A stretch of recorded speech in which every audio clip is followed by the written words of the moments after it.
is happening? Welcome back to The Pass is Live. Thank you all for joining me once again for the return of the Weekend Recap, the series where I showcase my findings from flea markets and antique malls and card shows, and in particular this week, a few online grabs. Most of you guys know how antique malls operate in the winter months. Every year you see the same old stuff week after week, and exorbitant prices typically.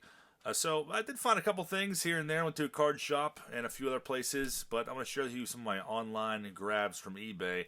The first one being, we got some PSA slabs. I know in recent episodes, I've told you guys that I'm working on getting all these original early 90s short prints, and I got this one in the mail today.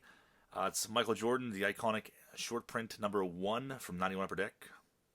This has always been an iconic card, and I had a 7. I sold it at the recent Whatnot auction last Wednesday to upgrade to a 9.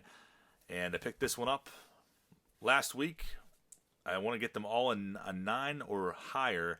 And I showed you guys this one in the last weekend recap, the SP2 from 91 Per Deck, the Henderson and Nolan Ryan. And a newer pickup, I grabbed this. I think this was an auction that I won.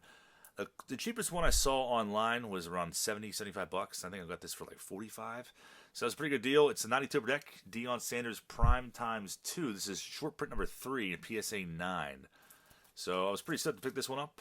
Crossing these off one by one.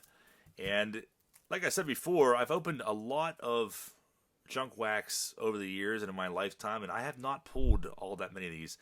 I think I might have pulled the Jordan maybe one time, maybe, and maybe the Deion Sanders maybe twice in my life. So let you know the production number is very difficult to pull these short prints in comparison to today's standards. This is one I shared with you guys recently, one of my favorites, the SP4, Tom Selleck, Frank Thomas. I picked that one up at a 9 recently. And the last new pickup for the short print collection from the 90s is this one. And I kind of almost forgot about this card. I remember pulling this out of a pack back in 93 and being like super stoked about it, like I said, because the SPs were tough pulls. And I found this on eBay, the Yount Brett 3,000 hits. Very cool card. And a PSA 10 for, I think it was like $50. So for a 10, I think the pop on these is around like 40 maybe. So I'm pretty freaking stoked about that. So I have 5 out of the 6 short prints from the 90s now. The last one I'm missing is the Rhine Express. I think it's like Rhine Express Last Ride, SP6. And I was watching one on eBay. It was a PSA 8, and I completely missed out on the auction. It sold for like $8 or something like that. So I'm going to try to grab one of those in an 8 or a 9 in the meantime as they pop up. But I wanted to share it with you guys. Definitely something cool to PC. I'll put that in the slab collection. And the next pickup I grabbed this off of Whatnot. I was kind of lurking around on there. And super cool dude, great seller. And he's also a viewer of this channel. His name's Vintage Ball, all one word. If you are on Whatnot, type in Vintage Ball.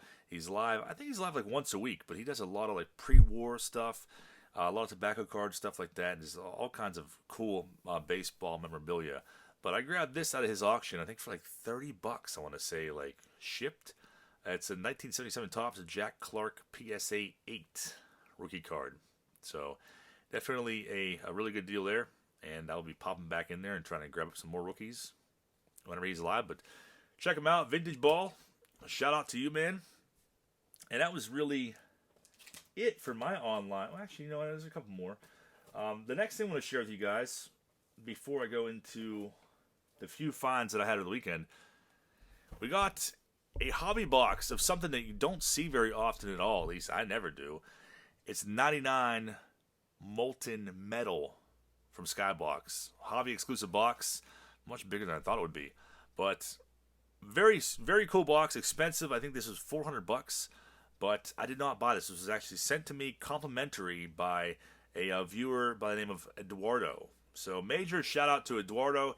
He wanted to see this box ripped open. He bought a pack recently, I think for like $20 in an antique mall. Thought they were really cool cards. And he was like, hey, do you want to open a box of these? And literally bought one and sent it to me. So I'm going to pass that on to you guys for a break. I'm not sure if it's going to be a budget break or how we're going to do that yet. Like I said, it was an expensive box. It will not be full price. But we can thank Eduardo for doing that and giving us a chance to check out molten metal. So these are hard to find. I don't know if there's more than a handful of these on eBay at most. So lots of cool inserts to look for in here. There's 24 packs inside of there. And there's a lot of cool stuff in here from what I remember seeing before. So we'll probably do this next Tuesday, I'm thinking, for Turn Back the Clock Tuesday, courtesy of Eduardo. So again, major shout outs to Eduardo. Please be sure and thank him when you see him in the Facebook group and around the streams. The next pickup, I could not pass on these. You know how much I love 91 Bowman.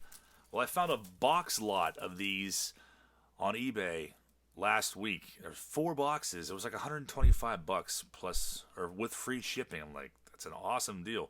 Whatever it was and whatever it came out to, it was like $31 a box. And these are factory sealed. So there's 4 of them. I'm not going to put all 4 on the screen. I'll just take my word for it. I guess I could if I really wanted to. But yeah, we got 4 factory sealed 91 Bowman boxes for $31 a piece, basically. So typically I see these for around like $50 shipped, somewhere in that range. They've definitely gone up over time. 91 Bowman, one of my favorite sets, obviously. Lots of heavy-hitting rookies in there. 5 Hall of Fame rookie cards. And you got guys like Lofton, Javi Lopez, and just a ton of cool rookies. So I'm trying to get a whole bunch of sealed boxes of those. I think I have like maybe 10 or something like that. So I had to grab those for that price. Couldn't pass on it. Next one I picked up, this is 92 Upper Deck High Series, a jumbo box. Here's 20 packs in here, I'm pretty sure, something like that.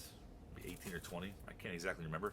But I don't see these all that often either, and I figured I would grab this for a Needle in the Wax Stack series, looking for those autographs. And high number is Bench Morgan, as you can see there. I feel like I might have a better chance pulling it out of a jumbo box as opposed to regular. I saw these at an antique mall recently. I think the guy wanted $55 for them. And I'm like, I don't think that sounds like a very great price. So I looked them up online, and they were like, I think there's a box. This one was like $25 plus like $7 shipping. And I offered the guy $30. I'm like, hey, I found these online for this price, $30. I'd rather give that guy my money, but that was like a significant, $25 more when I can just buy it on the internet. I mean, who would do that? Just throw away $25 basically. So I was like, I'll give you $30 if you want to do that deal. And he's like, no, I won't do less than 40. I'm like, all right, well, I did buy some other stuff off him too, but so I grabbed those off the internet instead. I would have liked to give small business my money, but I'm not going to overpay for things. So that will be maybe the next Needle in a Wax Stack rip, looking for the Bench Morgan. And my findings from the weekend, nothing too crazy, but at the same time, there was something I was really stoked about. So I went to Juniata Cards yesterday. I was out in the Altoona area loitering, and love going there. Steve's an awesome guy. He always has tons and tons, a mountain of wax around the early 2000s, mid 2000s. Very, very nice variety. I was kind of in a hurry, so I just dug through some boxes real quick, and I came across 2000 Topps Tech. And I've never opened Topps Tech on my channel, and I always wanted to. And I've had people request it before, and this is the only Tech box that he had there. And I think they made it for like 3 years, maybe something like that. But so I picked this up. They are more expensive releases, but there's a lot of stuff to look for in these boxes. A lot of like numbered cards and stuff like that, and parallels. You can see how sleek the box is. So rip this. Coming up here soon for a Tuesday break. Probably do Molten Metal next, and then we'll probably do that the following Turn Back the Clock Tuesday. So I picked that up, and while I was at Juniata, I was looking for some vintage rookies I didn't have. I didn't see any that weren't already in my PC. So this is one I definitely knew I didn't have in my rookie box. This is 08 Bowman Chrome, Clayton Kershaw rookie card, the Bowman Draft. But I was pretty stoked about that. Definitely one that I knew I needed to cross off. So I forget what I paid for that. It was like $30, something like that. So couldn't pass that up. And an antique mall also in the area, I came across this, which is kind of big. I don't know if it'll fit on screen entirely, but move the tripod up here. It's a board game. I don't typically buy board games, but I was like, what is that? Ready, Set, Spaghetti. I've never heard of that. I've never seen it in my life. And I definitely don't remember from my childhood whatsoever, but it looks pretty freaking ridiculous. And I was like, it's $3. I feel like I need to buy that.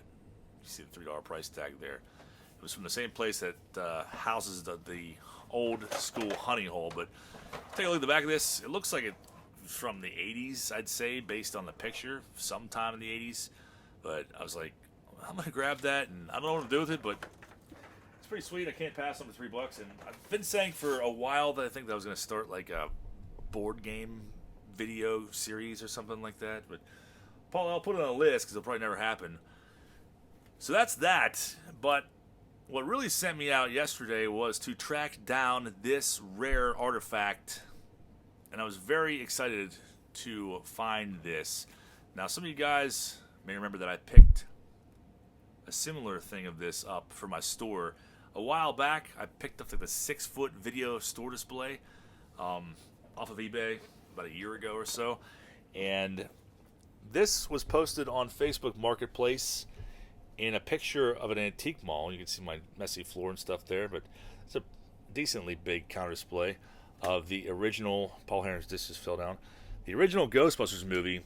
And this has never been used, which makes it more valuable, but this will go into my PC. And this was about 35, 40 minutes away from where I live. The guy had this on a table and a picture advertised on Marketplace. I'm like, that is sick. And it said 30% off on Sunday only. So that made this $93 for this rare counter display. And if you look at sold listings on the exact same thing, these have sold for as high as $350 in recent months. So I had to go grab that for my Ghostbusters PC, obviously. I wish I could show it to you a little better, but it's, like I said, it's awkwardly big to show on camera.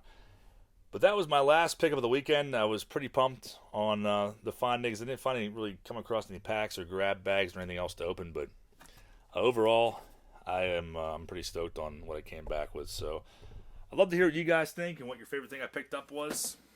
Please drop me a comment down below, and I will hopefully be back with some new videos this week and also another weekend recap coming up next weekend. So I want to thank you guys all for watching.